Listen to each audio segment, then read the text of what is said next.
So today is Ash Wednesday, as you probably already know. First day of Lent, and it's also Valentine's Day, of all things. So what are we to make of that? I was thinking of years ago, you used to talk about things you give up in school. Invariably it would be chocolate, or sodas, or sugar, or sweets, that sort of thing. So I thought about this movie that I saw the other night, because one of the things I like to do for Lent is to go to the Advent for their Lenten lectures and listen to those. And Bishop Parsley one time, I remember, spoke about a movie that I liked that you may be familiar with. It's called Chocolat. Isn't that a wonderful movie? And it's about this woman who comes out of nowhere, and she goes into a conservative, church-going, French town, and she rents a shop, and what she does is she makes it a shop that sells chocolate candy, and it's in the middle of Lent. So, what to do about that? So, of course, it's going to cause some confusion because some people give up chocolate and candies for Lent. But she is a kind person and is a good person, and she befriends a lot of the people in the community. And at the end, they come together. And one of the things that the priest says, it's a Catholic community, at the end, he says that Lent may not be so much about what you don't do or about what you exclude, but it's about what you include, who you include. So that's a great message for Lent, because a lot of times we think about giving things up.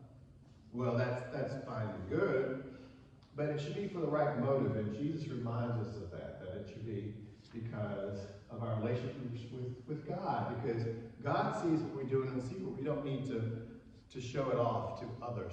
Our motive should not be to please other people, because we want to be in favor, we want their praise and their applause, for example.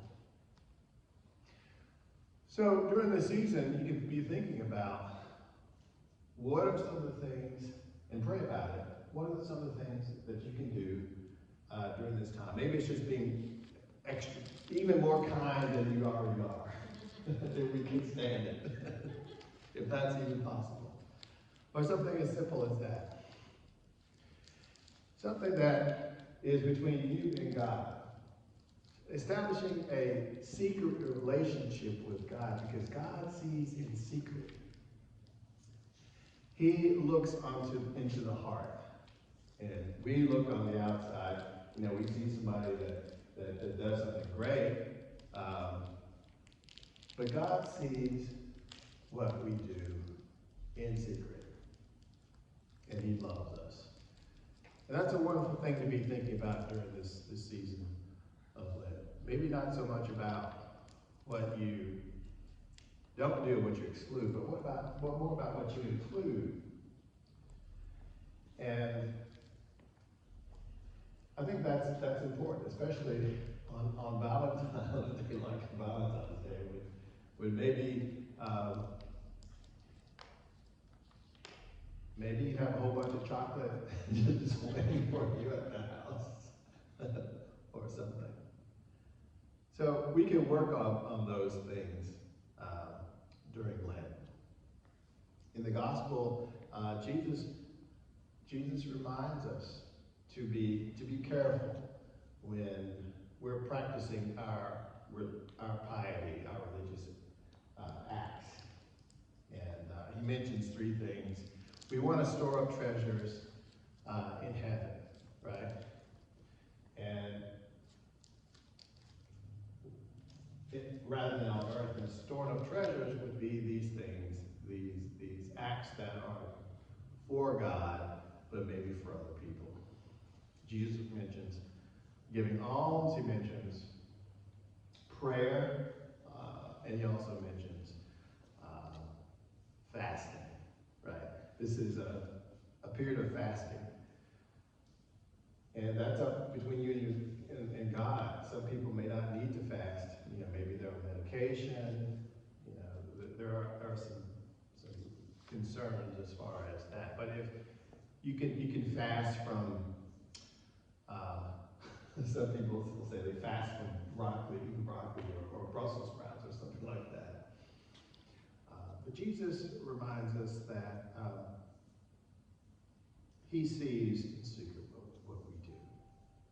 And he wants us to do things that's all for the honor and glory of God, rather than the motive being to please others, rather than wanting that praise or even that applause. Because as a member of our Bible often says, we want to give God all the honor and all the praise and all the glory. And for that we say, thanks be to God.